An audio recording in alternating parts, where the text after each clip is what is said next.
أعوذ بالله من الشيطان الرجيم.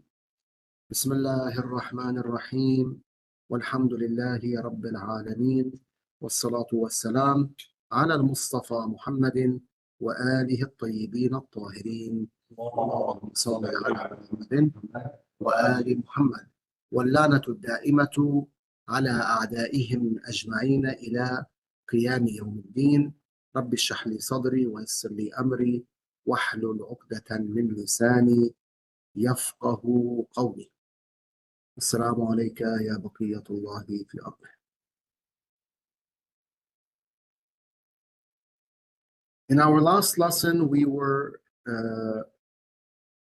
speaking about how a person should treat his wife, in fact, how he should treat his family. And we mentioned a hadith from the narrations of Ahlul Bait alayhim salatu wassalam, stating that when Allah subhanahu wa ta'ala bestows a blessing on a particular individual, then that individual should make his family comfortable, meaning he should treat them in a good manner, should use that blessing to make their lives happier, to make their lives more comfortable. And if he doesn't do so, then it is very likely that the blessing he was given by Allah subhanahu wa ta'ala will fade away. We mentioned that it is mustahab for a man to do tawsi'ah. Tawsi'ah means what? It means that if Allah subhanahu wa ta'ala grants that individual, grants that man a significant amount of wealth, then it would be mustahab for him to do what? To give gifts, for example, to his wife and children, to buy them goods or merchandise that would make them happy, that would make them comfortable in their lives, etc. Obviously, a man is responsible of what? Of supporting his wife financially, of supporting his children financially. But doing more than the bare minimum is good, if he's able to do that. Wadah? Sometimes you do the bare minimum. You bring مثلا foods, drinks, medication, clothing, etc. Sometimes you do more. مثلا you buy cake for the family. جيد? Buying them that cake which makes them happy, which makes them rejoice, is mustahab. You buy them مثلا new clothes, again, to make them happy, to make them more comfortable. That's a form of what? Of tawsi'ah. Form of tawsi'ah. You take them out to the park or to an amusement park that has obviously a good atmosphere, not a polluted and a haram atmosphere. جيد? Then also that would be part of التوسعة.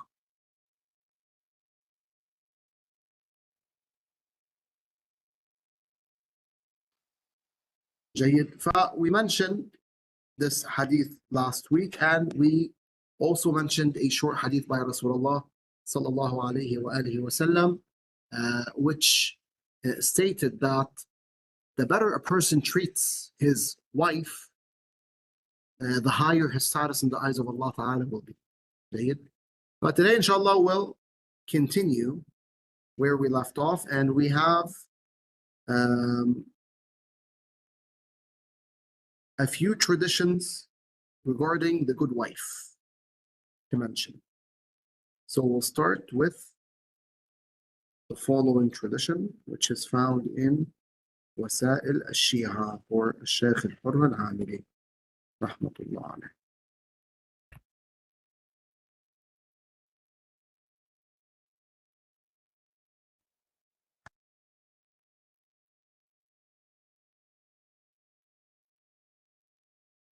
So he mentions, Shaykh al-Hur mentions that Shaykh al-Saduq rahimahullah mentioned a chain of narrators going back to Jamid ibn Darraj عن أبي عبد الله عليه السلام. He said that Imam al-Sadiq said the following: خير نسائكم,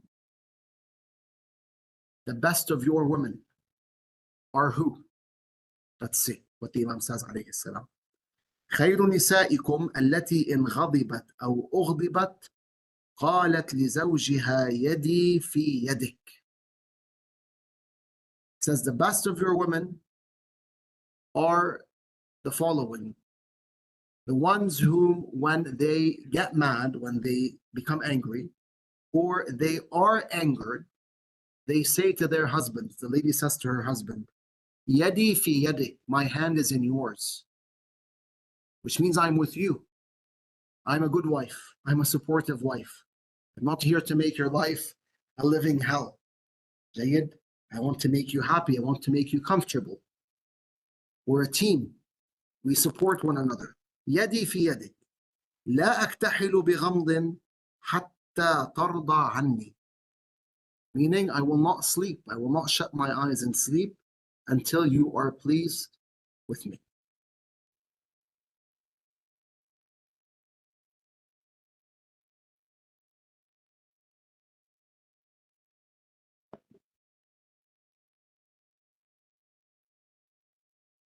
So the hadith here, what do we understand from it? We understand from this narration that Islam encourages women to be supportive wives, not wives who turn the lives of their husbands into a living hell, not wives who object to everything their husbands do, even when they're doing what pleases God subhanahu wa ta'ala, or they're doing something simply halal, something that Allah subhanahu wa ta'ala allows. Islam wants a lady to be supportive, to support her husband.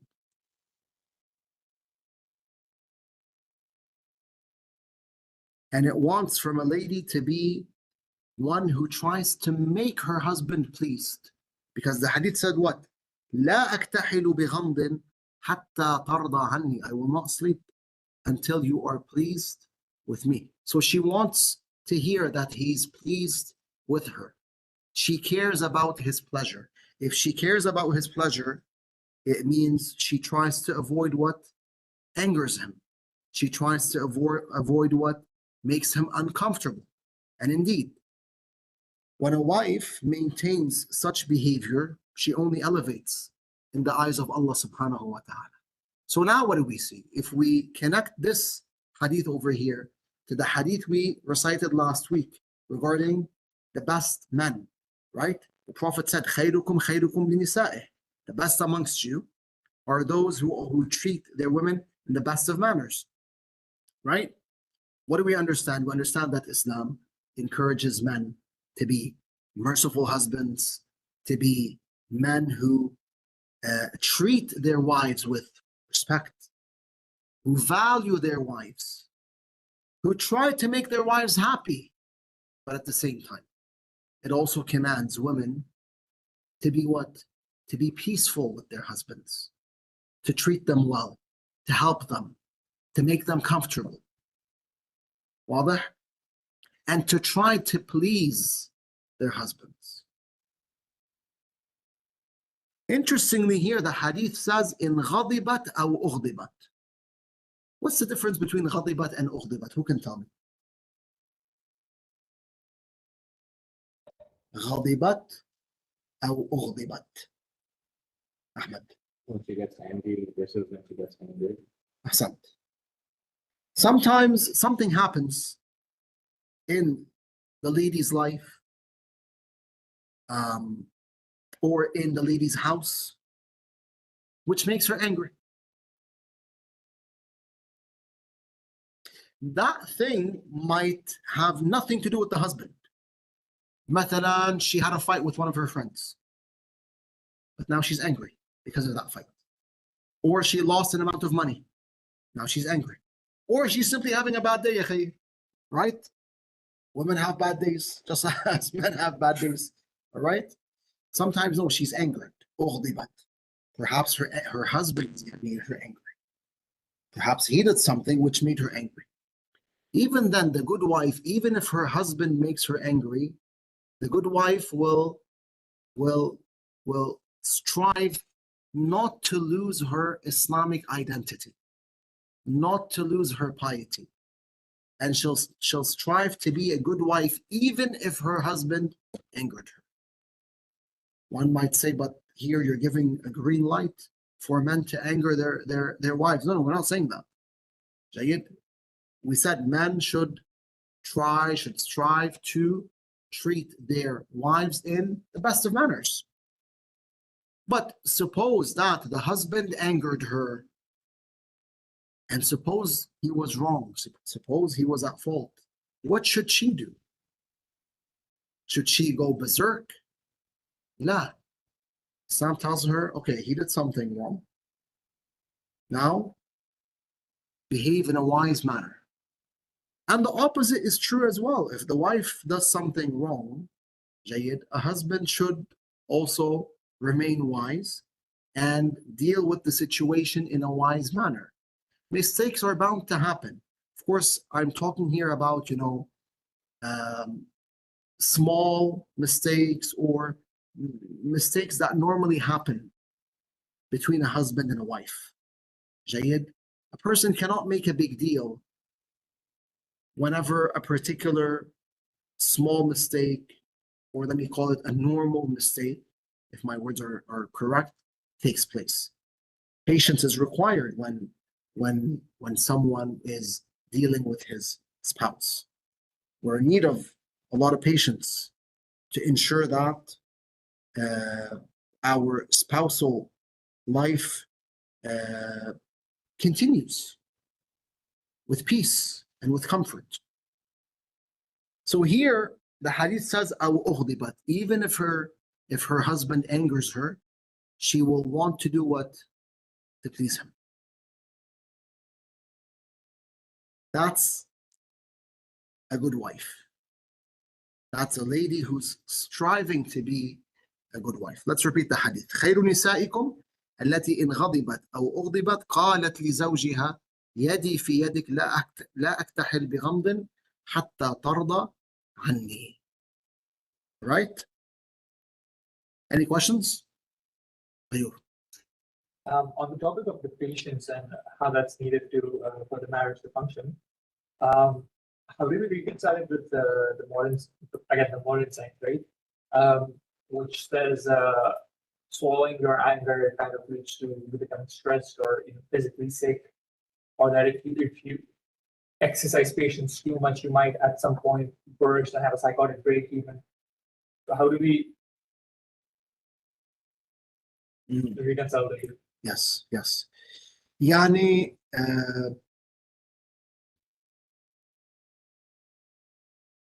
when a person practices patience,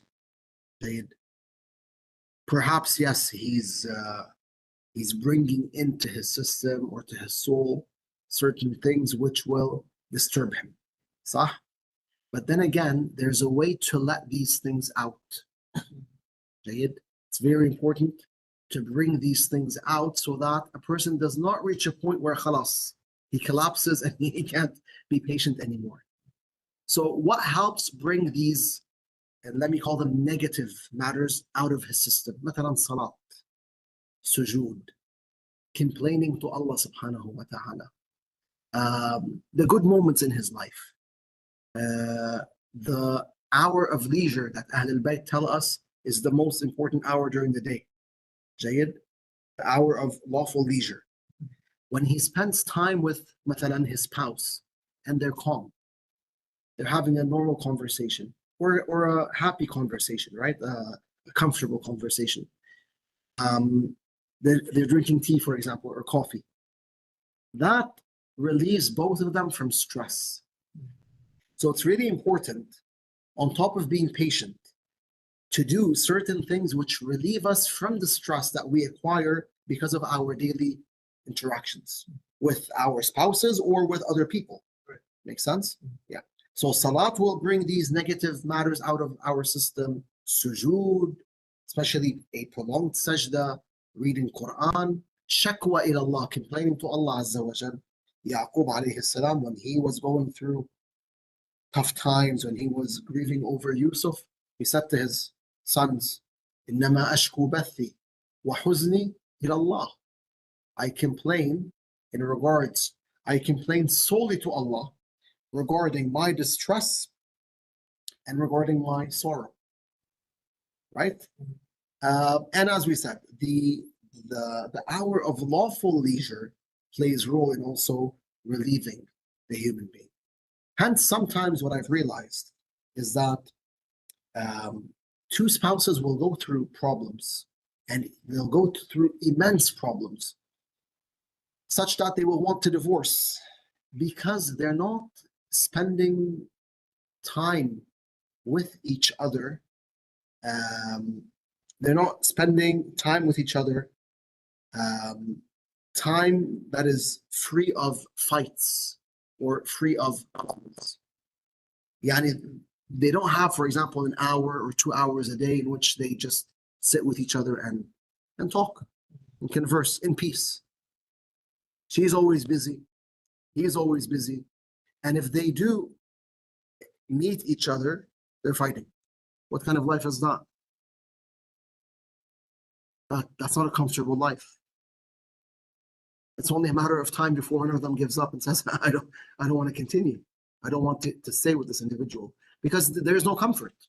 He's always working. She's also working. So they're both busy. If they sit down with each other, one of them's on his or her phone, or both are on their phones, Jayid. And as we said, there's a minimal amount of time, a very small amount of time in which they're actually, sitting, conversing, laughing with one another, joking around, etc. So for them, their spousal life turns into what? Into a burden. What am I getting from this person? Nothing, other than fights. Yes, he swears at me, or I swear, or she swears at me. Jayid. He never appreciates what I do. She never appreciates what I do. You hear these comments. Gradually, what's going to happen? They're going to say, "Khalas, we're done. We want a divorce." So it's really important in our spousal lives to include, hours. 1 hour. By hours, I mean like a time interval. Suppose it's 30 minutes, 60 minutes, 2 hours, no problem. In which, both spouses are spending time with each other in a peaceful manner, in a manner that makes both of them happy and comfortable. That's really important. And it helps relieve them from stress. Yeah. Bosh. وإياكم.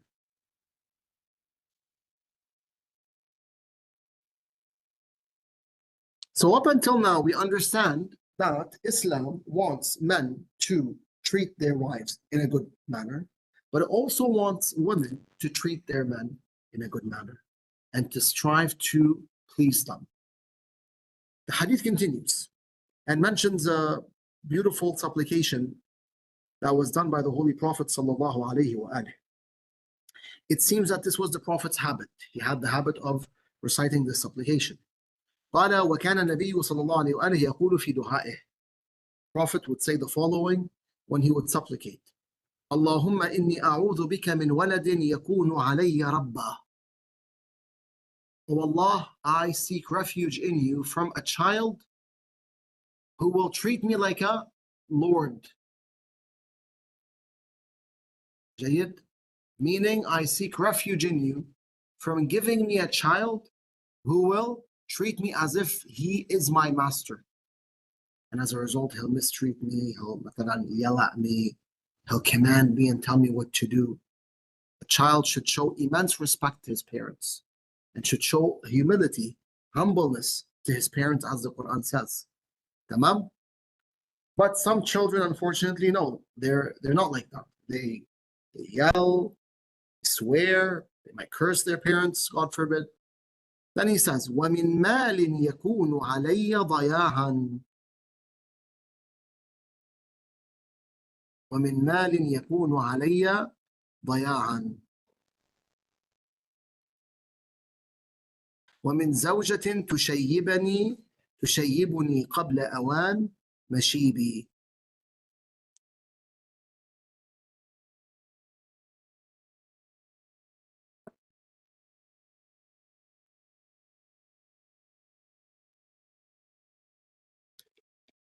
Sheikh, I have a question. Yep. Okay, see how the at the end of it ومن زوجه من زوجة يعني it's a man doing a dua. For us as ladies, can we change it ومن زوج and ولد, you know, a woman can say for herself إنه ولد إنه her son. بس when هيدا says زوجة مع تا مربوطة يعني for a female. And when I read the dua, can I read it say إنه زوج? Would that Well- work too as a... Well, a lady can ask for that. Yes, she can ask for a husband who doesn't basically make her feel discomfort, a husband who doesn't disrespect her. Akid, she can ask for that. But if someone wants to read the exact dua of Rasulullah sallallahu alaihi wasallam, right? Then he'll say وَمِن زَوْجَةٍ. Now, if a lady is reciting the dua, she can say وَمِن زَوْجَةٍ and intend that she's not talking about herself, obviously. Rather, she's talking about her, let's say, son. يعني زوجة لولد. I see. Right? Okay. That will تشيبني, that will cause my hair to turn gray before it's time for my hair to actually turn gray. I see. Okay. Because if a person marries his son, if a lady, for example, marries her son to the wrong lady, that lady might not only mistreat her son, yani her husband, but she might also mistreat her mother-in-law. And possibly because of the issues that arise between the lady and her husband, the mother-in-law will be grieving, will be going through distress, hence her hair will turn gray. So a lady can read the same dua and say women zawjatin, but she intends that here she's talking about the zawja, the wife of someone else, like her son. Okay, thank you. You're welcome.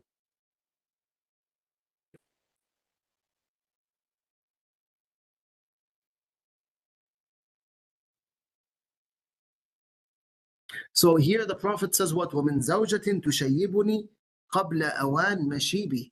I seek refuge in you, O Allah, from a wife who will make my hair turn gray or white before it is time for my hair to turn gray or white. Yani he's telling us, beware, O Muslimin. You know, if you get married to the wrong lady, then you might go through a lot of distress. That's a reality. Hence, Islam said, make sure to choose your spouses carefully. وَمِن خَلِيلٍ مَاكِرٍ. And I seek refuge in you from a close friend who's what? Who's devious, who deceives. He does makr.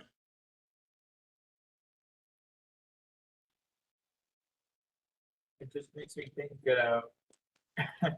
I don't know if it's true, but that this dua Rasulullah is actually thinking of specific people in his mind as he's saying it. No. He also said, وَمِن مَالٍ يَكُونُ عَلَيَّ ضَيَاعًا. I seek refuge in you from a type of wealth that I will lose. Meaning I will not make benefit of that type of wealth. And as a result, it will be halay, not li, meaning it will harm me. It will harm me. It will not benefit me. Here we can think of many examples or multiple examples pertaining to this segment, the segment regarding money. For example, when someone wastes his money on gambling, number one, he's losing the money, right? Unless he's actually winning when he's gambling. But what's worse is that he's sinning. And even if he wins the money, one might say, I won. You won. You lost a fortune. You lost a fortune in the akhirah, which is simply looking at the dunya right now. That's a major form of what? Of loss that someone goes through because of his wealth. And apparently it's a problem these days. And apparently, unfortunately, some individuals who يعني, claim to follow Ahlul Bait, who claim to be, part of the Shia sect, sometimes they fall into the sin. A'udhu billah. They gamble. That's bad. It's really bad.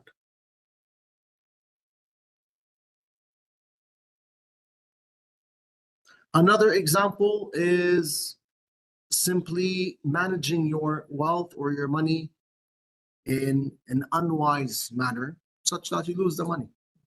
So you don't benefit from it in this world or the next. You lose it. It's your fault because you did not manage it properly. And you didn't even make use of it regarding al-akhirah. You could have paid sadaqah with this money to get rewards in the hereafter, but you lost it. So you received harm. You didn't receive benefit from the money. So the dua of Rasulullah sallallahu alayhi wa alayhi teaches us to do what? To ask Allah subhanahu wa ta'ala for children who are obedient, children who will be lovers of Ahlul Bait and will respect us and treat us well. To ask Allah ta'ala for money that will be used in a way that pleases Allah subhanahu wa ta'ala, such that we benefit from that money. To ask Allah for zawja, a wife that is what? Obedient, a wife that is a good wife, that does not turn the life of her husband into a living hell. And last but not least, to ask Allah subhanahu wa ta'ala for a khalil, for a good friend who doesn't try to deceive us. Ask Allah for a friend who doesn't await the opportunity to backstab you. Rather, he tries to protect you. He wants to protect you, whether you're beside him or not, in your presence and in your absence. That is a true friend. Walhamdulillahi Rabbil Alameen. Wa sallallahu ala Mustafa Muhammadin wa alihi at-tahirin.